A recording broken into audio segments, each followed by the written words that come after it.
Sheridan's the kind of woman who'll play with a guy like you. And then when things get serious, she'll dump you. Find someone from the country club set to marry. You're way off base, man. Thank you, Hank.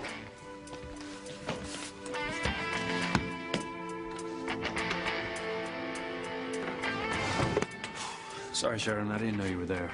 It's okay. It's not like you've kept your feelings about my family a secret. Yeah, but still, if I was out of line, I'd... No, don't be silly.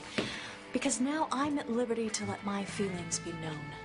Especially the ones that I have about you. Save yourself the trouble, Sheridan. I already know how you feel about me. You don't even have a clue. Oh. Well, let me give it a shot. You think I'm stubborn? You're narrow-minded. You wouldn't even know how to listen to someone else's point of view if your life depended on it. I just know when I'm right. Oh, he's impossible. Has he always been like this? I'm taking the 5th year. Hey, I don't mean to insult you, Sheridan. Here we go again. Look, you're the one who wanted to put things on the table. I was just saying to Hank that people like the Cranes and normal people can't cut it together. Oh, normal people? Just because I come from a family with money means I'm not normal? You're twisting my words here. No, you cannot squirm your way out of this one, Luis. I'm just saying. People like you and me come from two completely different worlds. Well, you know what they say about men and women? You know that Mars-Venus thing? Never mind. Look, this isn't about men and women. It's about having different values. We've talked about this before. Oh, as if I could forget. Well, take it or leave it, Sheridan. I'm telling it like it is. Look, if you were to marry some poor Tom, Dick, or Harry who didn't have his own trust fund, you know what they'd call him? Lucky dog. Sure, they would all smile and say nice things to your face at the wedding, but as soon as your backs were turned, they would whisper that he was a kept man, a user, a gigolo. They'd all feel sorry for you, and they would never respect that guy. I just want you to know that Luis speaks for himself. I mean, I, on the other hand, would have no problem with such an arrangement. What? I'm just calling for some levity. Okay, you know, you guys are already having too much fun. It's not a one-way street either. You couldn't live in my world any more than I could live in yours. You know, you are the most pathetic, boorish excuse for a public servant that I've ever seen. Oh, and if anyone would know anything about servants, public or otherwise... How dare you even pretend to think you know anything about what wealthy people are like? I got eyes. You've also got a hell of a lot of nerve. You know, the wealthy people of this community have contributed a great deal. Hospitals, universities, theaters, museums, libraries. You left out the ballet. What are you talking about? Like the other night. I saw them all at their fancy after the ballet party, strutting around, plastering on those phony smiles, patting themselves on the back for supporting the arts. What a crock. The only time they do something for the community is when they can get their picture in the paper or for another tax write-off. How can anyone be so cynical? Cynical? I'm talking real life here. And don't be so uptight. It has nothing to do with you personally. Are you kidding?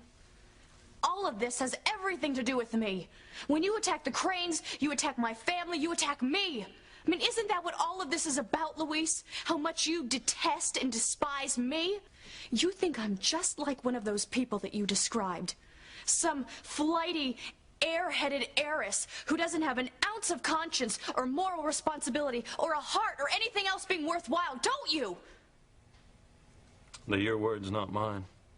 But if they fit... I feel really sorry for you, Luis.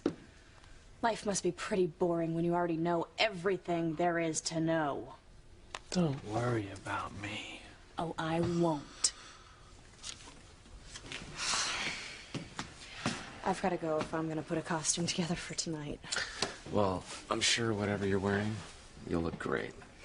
And I want to tell you, I'm really glad that you changed your mind about going out with me, even if we're just chaperoning the dance together. Sure, Hank. What are you going to wear? I don't know. I haven't thought about it. Maybe I'll wear one of my dad's old police uniforms. Now, I knew your brother was chief of police, but I didn't know your father was a police officer, too. Yep, runs the family. Didn't I tell you I was a black sheep? Well, there are worse things you could be. I'm really glad you're here, Hank. If I was left here alone with Louise, I'm sure my next court sentence would be the electric chair. I've got to put a Halloween costume together for tonight. Do you mind? No, but I have to tell you, I'm fresh out of Morticia masks. Well, that's okay. I'll just make do with something a little less ghoulish. Perfect. Do you mind if I use your bathroom to try this on?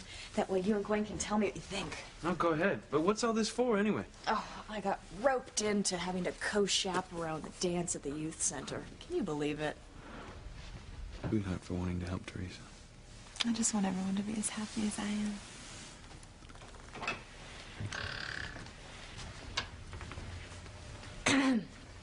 Oh. Don't tell me a black cat. Close. A mugger. Isn't that a little close to home after your experience the other night? You mean that punk who robbed me? Psh, there's no way I'd let that shake me up. Now for the finishing touch. Well, what do you think? You're gonna have all my money. Great. At least Louise won't be able to criticize me for not having a convincing costume.